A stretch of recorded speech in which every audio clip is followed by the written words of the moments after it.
This is In Your State and On Your Screen, your no bullshit guide on how your state is or isn't protecting your digital rights. Today we're tackling the I states: Idaho, Illinois, Indiana, and Iowa. Each one has a different path toward privacy. Idaho. Idaho doesn't have a comprehensive consumer privacy law. There's no universal right to access, delete, or correct your data. You can't opt out of tracking across sites, and there's no protection against profiling or algorithmic bias. No state-level agency looking out for your digital rights either. But there is one thing that Idaho is doing that's worth talking about, which is House Bill 149. In March 2025, the state passed a law that targets something called mortgage trigger leads. Here's what this means. When you apply for a mortgage, credit bureaus record that inquiry. That information gets sold legally to dozens of other lenders who can then blow up your phone with offers that you never asked for. HB 149 says that stops. As of July 1st in 2025, companies can't use that data to market to you without your consent. And if they do, they're now considered a violation of Idaho's consumer protection laws. In a state that doesn't have any baseline privacy law, this is one small but pretty meaningful way that the government is stepping in. And it's a reminder that data protections don't have to be massive to be important. And because big tech giants get most of the headlines, we forget that other industries like credit bureaus, lenders, even healthcare systems are legally sharing and profiling off of our data too. And these practices don't always make the news, even though they affect our daily lives just as much, if not more. So if you live in Idaho, this is what you should do. If you're applying for a mortgage, opt out of trigger lead sharing through the credit bureau's websites. You can visit optoutprescreen.com. It's free and federally supported. Talk to your reps, ask them, why doesn't Idaho have a full data privacy law?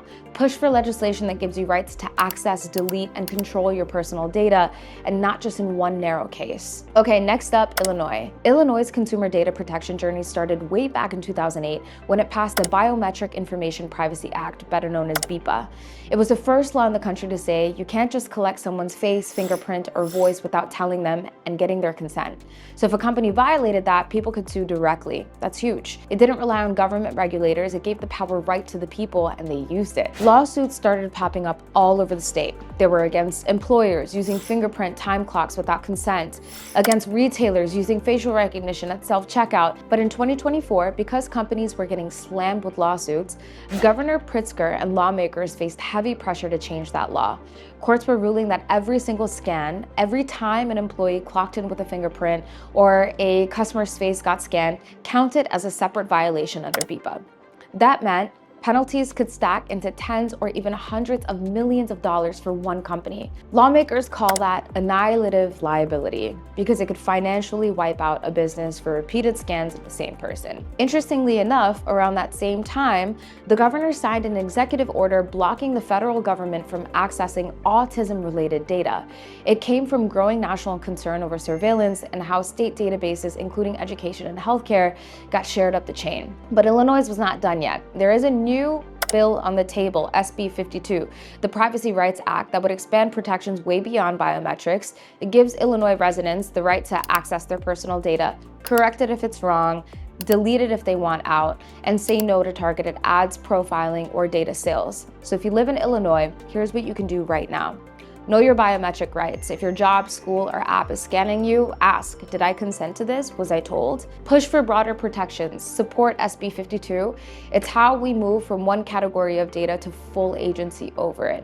And watch enforcement. Even after the changes are made, lawsuits are still happening and companies know it. Talk to your people, especially if they work in jobs that use biometrics like janitorial jobs, warehouses, healthcare, education, rideshare. This stuff hits hardest in places with the least transparency. Okay, next we have Indiana. Long transition and a lot of high stakes. Indiana passed its Consumer Data Protection Act on May 1st, 2023, and officially goes into effect January 1st, 2026. At first glance, Indiana's law might sound solid. It gives people the right to know what data is being collected, delete or opt out of targeted ads and profiling, but when you zoom in, it's clear that it's designed to make industry happy. In Indiana, you don't have the right to correct inaccurate data. No universal opt-out. That means your browser history can't signal do not track automatically. You'll have to opt out manually site by site. You also have no private right to sue. Only the Attorney General can enforce violations. Unless advocates push for these these exemptions to be removed, agencies can keep profiling off of your personal information with no requirement to tell you and no way for you to opt out. Last but not least is Iowa. Iowa became the 6th state to pass a comprehensive privacy law with its Consumer Data Protection Act, CDPA, in March 2023, and it went live this year, January 1st. Similar to Indiana, it gives you the right to access and delete your data and opt out, but you can't correct inaccurate data, and there's no universal opt-out, nor is there a way to sue. So why does this matter? Idaho is selective, but they chose a high-impact area, mortgage targeting. Illinois has intense laws, rollbacks, and a lot of civil action underway. Indiana is building, but they're taking a lot of time, and that time can be powerful or a way to pacify reform. And Iowa is slowly but surely building. Next week, we have Kansas, Kentucky, and Louisiana. I'll see you then.